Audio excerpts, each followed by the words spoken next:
Welcome to study Buddha.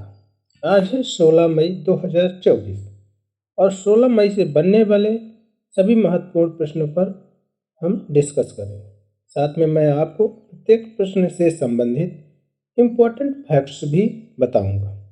इसलिए इस video को लास्ट तक जरूर देखें और इस वीडियो का पीडीएफ आप इसके लिंक से डाउनलोड कर सकते हैं। साथ में आप हमारे टेलीग्राम चैनल से भी इसका पीडीएफ प्राप्त कर सकते हैं। तो शुरू करते हैं आज का करंट अफेयर। हाल ही में भारत के 85वें शतरंज ग्रैंड मास्टर कौन बने हैं?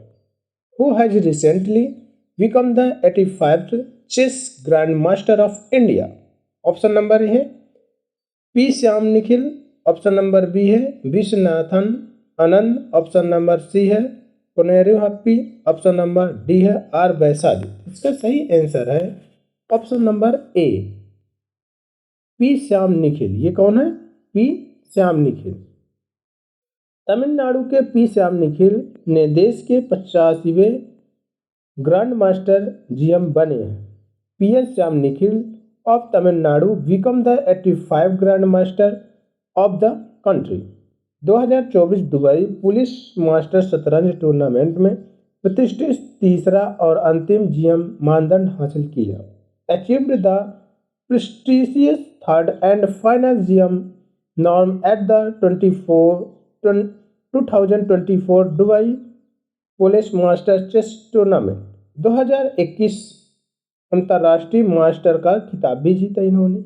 One the international master title in 2011 और 2011 में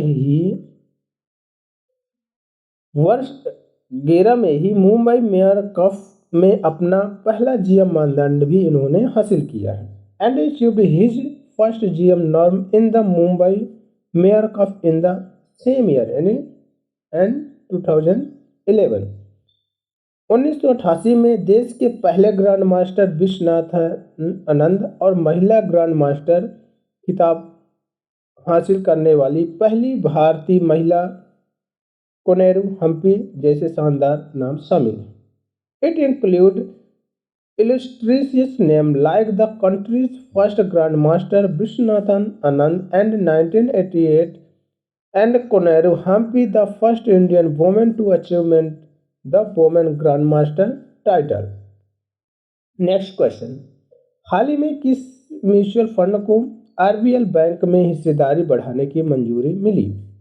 Which mutual fund recently got approval to increase its stock in RBL Bank? Option number A है क्वांट, ऑप्शन नंबर बी है Axis liquid fund, option number C है Baroda large cap fund, option number D है India bush saving fund. इसका सही answer है option number A. This is correct answer, option number A quant.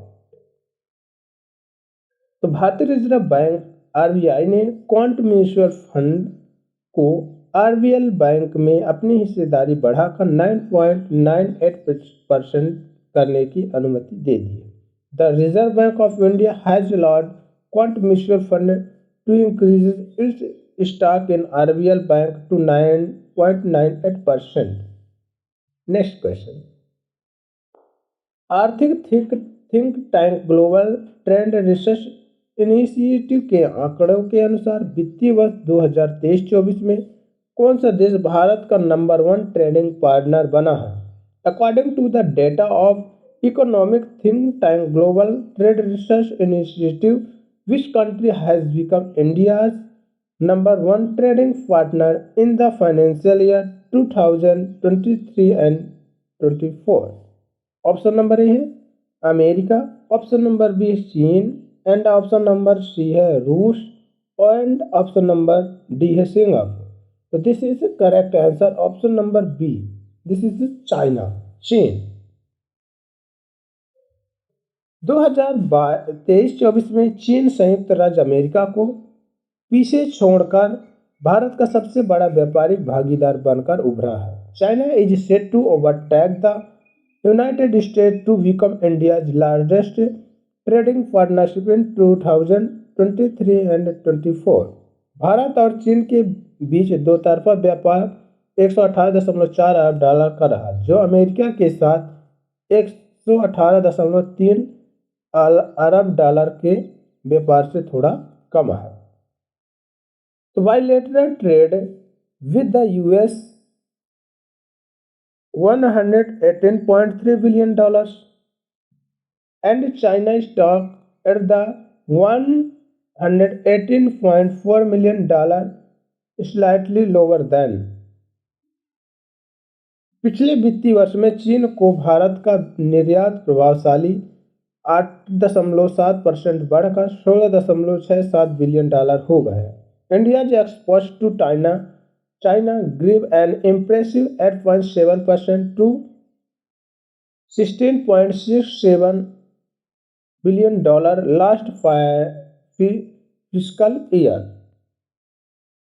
इस वृद्धि को चलाने वाले प्रमुख क्षेत्रों में लौह, सूती धागा, कपड़ा, मेंढक, हथकरघा, मसाले, फल और सब्जियां, प्लास्टिक और लिनोलियम शामिल हैं। The key sector driving this growth include iron ore, cotton yarn, fabric made up, handloom, spice, fruits and vegetables, and plastic and linoleum। Next question, थोक महंगाई दर अप्रैल महीने में सालाना आधार पर कितने प्रतिशत उच्चतम स्तर पर पहुंच गई है? The wholesale inflation rate reached 4% highest on annual basis in the month of April। Option number है 1.2%, 1.6%, ऑप्शन नंबर बी है 0.53%, ऑप्शन नंबर सी है 1%, ऑप्शन नंबर डी है 5.52%। तो this is correct answer option number ए 1.26%। थोक महंगाई दर अप्रैल महीने में सालाना आधार पर 13 महीनों को उच्चतम स्तर 1.26% पर पहुंच गई है। मार्च में 0.53% थी। The wholesale inflation rate reached a 13-month high of 1.26% on an annual basis in April। It was 0.53% in March। खाद्य पदार्थों की थोक महंगाई दर सालाना आधार पर 5.52% बढ़ी। The wholesale inflation rate of food item increase by 5.52% on an annual basis. मार्च महीने में यह 4.7% की दर से बढ़ी। The month of March it had increase at the rate of 4.7%। Next question, हाल ही में मूडीज ने वित्त वर्ष 2025 में भारत की जीडीपी कितने प्रतिशत की वृद्धि का अनुमान लगाया है? Recently Moody's has estimated how much percentage growth in India's GDP the financial year 2025। Option number है 6.6%, ऑप्शन नंबर बी है 6.2%, ऑप्शन नंबर सी है 6.1%, ऑप्शन नंबर डी है इनमें से कोई नहीं, नॉन ऑफ दीज। तो इसका सही आंसर है option number A. This is correct answer option number ए 6.6%। तो मूडीज ने वित्त वर्ष 2025 में भारत की जीडीपी में 6.6% की वृद्धि का अनुमान लगाया है। Moody's project India GDP to grow at 6.6 in financial year 2025। इसके बाद अगले वर्ष में 6.2% की वृद्धि होगी। This would be followed by an increase of 6.2% in the next year. NBFC ने सकल लोन वृद्धि सितंबर 2023 में वर्ष दर वर्ष 20.8% तक बढ़ गई। Grow loan growth to NBFC accelerated to 20.8% year in September 2023, जो मुख्य रूप से रिटेल लोन की मांग से प्रेरित है। This is mainly driven by demand for the retail loan। Moody's ने अगले 12 से 18 महीनों में लगभग 15% के निरंतर विकास प्रक्षेप वर्ग की उम्मीद की है। Moody's expected sustained growth trajectory of around 15% over the next 12 and 18 months. Next question, इस नोबेल पुरस्कार विजेता का 92 वर्ष की आयु में निधन हो गया। Which Nobel prize winner died at the age of 92? Option number है Alice Munro, option number B है Surjit Patar, option number C है Richard Rick Slemon, option number D है सुशील कुमार मोदी। तो सही आंसर है ऑप्शन नंबर ए। क्या है option number A Alice Munro. This is correct answer, option number A Alice Munro. ये कौन है? Alice Munro. 2013 में साहित्य में नोबेल पुरस्कार और 2009 में उनके काम के लिए अंतर्राष्ट्रीय बुकर पुरस्कार से सम्मानित किया गया था। He was awarded the Nobel prize in literature in 2013 and the international Booker prize in 2009 for his work. उन्हें 3 बार फिक्शन के लिए भी प्रतिष्ठित गवर्नर जनरल का पुरस्कार मिला। He received the prestigious governor general award for fiction 3 times. 1968 में dance of happy shade, 1978 में who do you think you are और 1986 में the progress of love. Dance of the happy shades in 1968, Who Do You Think You Are in 1978 and The Progress of Love in 1986। 2012 में इनका अंतिम संग्रह dear life था। His last collection was Dear Life in 2012। हाल ही में memory of the world सूची में किसकी 3 पांडुलिपियां शामिल की गई हैं? Whose 3 manuscripts were recently included in the Memory of the World list? Option number है Bhagavad Gita, option number B है Buddha Charita, option number C है Ramcharitmanas and option number D है बाइबल। तो इसका सही आंसर है option number C Ramcharitmanas. This is correct answer, option number C Ramcharitmanas. Mongolia की राजधानी उलान बटोर में ये बैठक आयोजित हुई थी जिसमें संयुक्त राष्ट्र से 38 प्रतिनिधि और 40 पर्यवेक्षक तथा नामांकित एकत्र हुई थी। This meeting was held in Ulan बटोर the capital of Mongolia in which 38 Progo representative and 14 observers and nominees from the United nation gathered. Ramcharitmanas Panchatantra और सहृदय लोकन को यूनेस्को की memory of the world Asia Pacific regional register में शामिल किया गया। रामचरितमानस पंचतंत्र एंड सहृदय लोकन have been included in UNESCO's Memory of the World Asia Pacific Regional Registrar। इसके अलावा भी कुछ देशों की कुछ महत्वपूर्ण बुकों को शामिल किया गया जिसमें से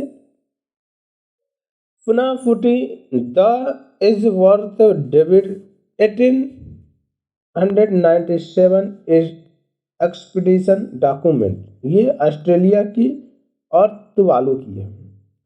और सुल्तानाज ड्रीम रोकिया हुसैन द्वारा लिखी गई है और ये बांग्लादेश की है।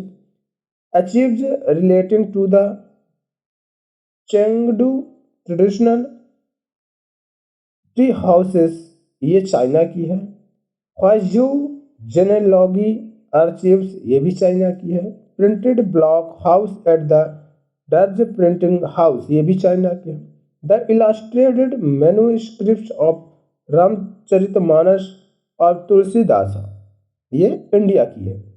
द मैन्युस्क्रिप्ट्स ऑफ द श्रद्धालोकन seminal text of Indian politics, ये भी इंडिया की है। और the 15th century manuscript of the Panchatantra fabulous, ये भी इंडिया की है। फिर इंदारुगन I the first cement plant in the South East Asia 19 and 1972 ये इंडोनेशिया की है। कहाँ की है? इंडोनेशिया की। फिर Indonesian Sugar Research Institute as achieved 1887 से 1986 the role of the ISR research activities to world sugar industries. इस प्रकार ये सभी बुकें हैं जिनको आप हमारे इस PDF में भी इनको प्राप्त कर सकते हैं। नेक्स्ट क्वेश्चन देखते हैं। हाल ही में अंतर्राष्ट्रीय परिवार दिवस कब मनाया गया था? When was international family day celebrated recently? Option number है 12 मई, ऑप्शन नंबर बी है 13 मई, ऑप्शन नंबर सी है 14 मई, ऑप्शन नंबर डी है 15 मई। तो this is correct answer option number D 15 मई यानी 15 मई। 2024 अंतर्राष्ट्रीय परिवार दिवस का उद्देश्य इस बारे में जागरूकता बढ़ाना है कि जलवायु परिवर्तन परिवारों को कैसे प्रभावित करता है और जलवायु कार्रवाई में परिवार की क्या भूमिका निभा सकता है। The 2024 international day of families aim to raise awareness about how climate change affects families and the role families can play in climate action. अब तक मई में मनाए जाने वाले कुछ महत्वपूर्ण दिवस देखते हैं। मई में 1 मई को अंतर्राष्ट्रीय मजदूर दिवस यानी इंटरनेशनल लेबर डे और मई डे भी मनाया गया था, और 1 मई को महाराष्ट्र और गुजरात डे भी मनाया गया था। 2 मई को मनाया गया था वर्ल्ड ट्यूना डे यानी विश्व ट्यूना डे। 3 मई को मनाया गया था 3 मई को प्रेस फ्रीडम डे, प्रेस स्वतंत्रता दिवस। 4 मई को कोयला खनिक दिवस, coal miners day and international fire fighters day भी मनाया गया था। 5 मई को मनाया गया था विश्व हंसी दिवस यानी मई का पहला रविवार यानी वर्ल्ड लाफ्टर डे। ये 6 मई को मनाया गया था अंतर्राष्ट्रीय नो डाइट दिवस, इंटरनेशनल नो डाइट डे। 7 मई को मनाया गया था वर्ल्ड एथलेटिक्स डे, और 7 मई को ही मनाया गया था वर्ल्ड अस्थमा डे जो फर्स्ट ट्यूसडे ऑफ मई का था। 8 मई को मनाया गया था विश्व red cross day and red crescent day, और 8 मई को ही वर्ल्ड थैलेसीमिया डे भी मनाया गया था। 9 मई को मनाया गया था महाराणा प्रताप जी की जयंती। 10 मई को मनाया गया था इंटरनेशनल अर्गानिया डे। 11 मई को मनाया गया था वर्ल्ड माइग्रेटरी बर्ड डे। 12 मई को मनाया गया इंटरनेशनल नर्सिंग डे, और 12 मई को ही मदर डे या मदरहुड डे भी मनाया गया था। अब मनाया गया 15 मई को इंटरनेशनल फैमिली डे। ये हो गए मई में अब तक के महत्वपूर्ण दिवस। नेक्स्ट क्वेश्चन, हाल ही में TCS ने किस देश में global AI centre of excellence का अनावरण किया है? In which country did TCS recently unveil the global AI centre of excellence? Option number है एम्स्टर्डम, ऑप्शन नंबर बी है लंदन, ऑप्शन नंबर सी है New York and option number D है France. तो इसका सही आंसर है option number D France. This is correct answer option number D France. तो Tata consultancy services ने फ्रांस की राजधानी पेरिस में global artificial intelligence centre of excellence बनाने की घोषणा की। Tata consultancy services has announced the establishment of a global artificial intelligence center of excellence in Paris, the capital of France। यह घोषणा अध्यक्ष इमैनुअल मैक्रॉन द्वारा आयोजित प्रतिष्ठित चूज फ्रांस समिट के दौरान की गई। The announcement was made during the prestigious Choose France summit hosted by president Emmanuel Macron, जो फ्रांसीसी बाजार और वैश्विक AI परिदृश्य के लिए TCS की प्रतिबद्धता को रेखांकित करता है। Which underlines TCS commitment to the French market and the global AI landscape. France Amsterdam, London, New York, Pittsburgh, Toronto और टोक्यो जैसे शहर में नवाचारों केंद्रों की श्रेणी में शामिल हो जाएगा। It will join the rank of innovation hubs in cities like France, Amsterdam, London, New York, Pittsburgh, Toronto and Tokyo।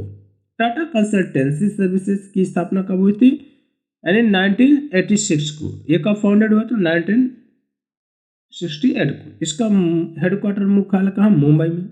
And इसके MD एंड CEO कौन है प्रेजेंट टाइम में? के कृतिवासन। कौन है? के कृतिवासन।